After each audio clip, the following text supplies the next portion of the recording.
Alright, in the last lecture we talked about the different vulnerability terms and different cybersecurity terms that you should be aware of. In this lecture we are going to talk about a very common term that most of you must have heard, and that is vulnerability assessment. A vulnerability assessment is a systematic review of the security weaknesses in an information system.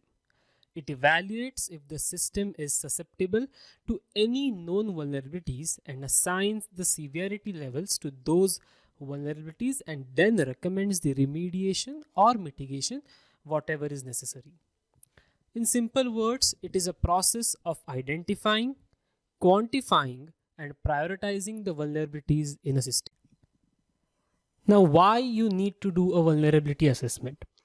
So examples of threat, let's say, that can be prevented by doing such assessment can be SQL injection or cross-site scripting or code injection attacks. If you're completely new to these terms, I would say do not worry, because in the later part of this course, we are going to see all of these terms. Again, if there are any threats related to escalation of privileges due to faulty authentication mechanisms, even that can be identified with the help of a vulnerability assessment. So vulnerability assessments are typically performed in the following steps. First, the vulnerability assessor. Now, who is a vulnerability assessor? Obviously, the person who has a good knowledge of hacking. So he is a hacker, right? But is he or she a bad hacker? No. The person who performs a vulnerability assessment is known as a penetration tester or an ethical hacker. So first is cataloging the assets and capabilities in a system, what all resources are present in the system, which resources are more vulnerable to the outside world. All these things are first noted down. Then the vulnerability assessor assigns quantifiable value and importance to those resources. For example, identities of users is topmost importance, right? Whereas a file which can be obtained, let's say a free PDF file which can be obtained through 3 or 4 traversals on the website, is not that important because it is already available on the internet for free. So in such cases, the quantifiable value is assigned to various resources. The next step is the penetration tester or the ethical hacker identifies the vulnerabilities or the potential threats to each of the resources. Now, the security scanning process consists of 4 basic steps. First is testing, second is analysis, third is assessment, and fourth is remediation. That is mitigating or eliminating the most serious vulnerabilities for the most valuable resources first. Now, when it comes to vulnerability identification, the objective of this step is to draft a comprehensive list of all the application's security vulnerabilities. Now, security analysts test the security health of the applications, servers, or other systems by scanning them with the automated tools that are already available in the market. Next is vulnerability analysis. The objective of vulnerability analysis step is to identify the source and the root cause of vulnerabilities. For example, if you do not eliminate a cause from its root, obviously there are going to be consequences even after removing some part of the vulnerability. And the third step is risk assessment. So the objective of risk assessment is to prioritize the vulnerabilities. As I said, assigning the quantifiable value comes under risk assessment. The next step is remediation, which is the fourth step here. The objective of this step is the closing of security gaps. It's typically a joint effort by the security staff of the organization, the development and the operations team, who determine the most effective path for the remediation and mitigation of each vulnerability. It can include the introduction of new security procedures, implementing new security measures, and introducing the staff to the new security tools in the market.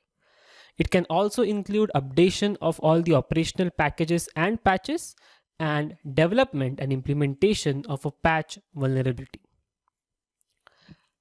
So vulnerability assessment cannot be one-off activity. So it's like you cannot do the activity once in a year and the rest of the year is you are risk-free. It's not like that.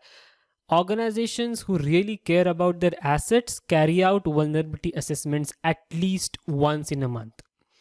Now, there are some organizations which have inside vulnerability assessment, and there are some organizations who hire people to do the job for them. For example, let's say PQR is a company whose main focus is to provide IT service management facilities like development and developing more applications, databases, etc. Now, for them, it is not necessary to have an inbuilt penetration testing or a vulnerability assessment staff. So what do is they hire ethical hackers and carry out the vulnerability assessment either for their clients or for their own database. But if a company is large enough, let's say like Amazon or even Oracle, they have their own security department in which these analysts are working day and night to prevent such vulnerabilities. So in this case, it is the process of identifying the risks and the computers in the network vulnerabilities and other parts of the IT ecosystem. Now, one of the most important question is why these assessments are important, or should organizations really focus much time on these assessments? The answer to this question is obviously yes. Early and consistent identification of the threats and the weaknesses in the IT security will obviously help the organization in patching those vulnerabilities instead of getting it exploited. And most cybersecurity compliance and regulatory needs satisfy when the tests or assessments are made. In this way, vulnerability assessments are carried out, and even during security audits, the auditors ask for these reports. So if you're working in an organization in the security department, make sure that the organizations carry out vulnerability assessments and take this very seriously. Now, the reason behind most of the data breaches is many organizations ignore the monthly vulnerability assessments. Either some organizations do it bi-yearly, that is 2 times in a year, or quarterly. But according to many security consultants and experts, vulnerability assessment is a regular process. It is not a one-time process. So every month there must be at least one vulnerability assessment of the organization. So on this note, we will end this lecture. In the next lecture, we will talk about the importance of vulnerability assessment. Although I have explained you the importance of vulnerability assessment in this lecture, in next lecture, we'll see in much more detail. All right, keep the momentum going. I will see you in the next lecture.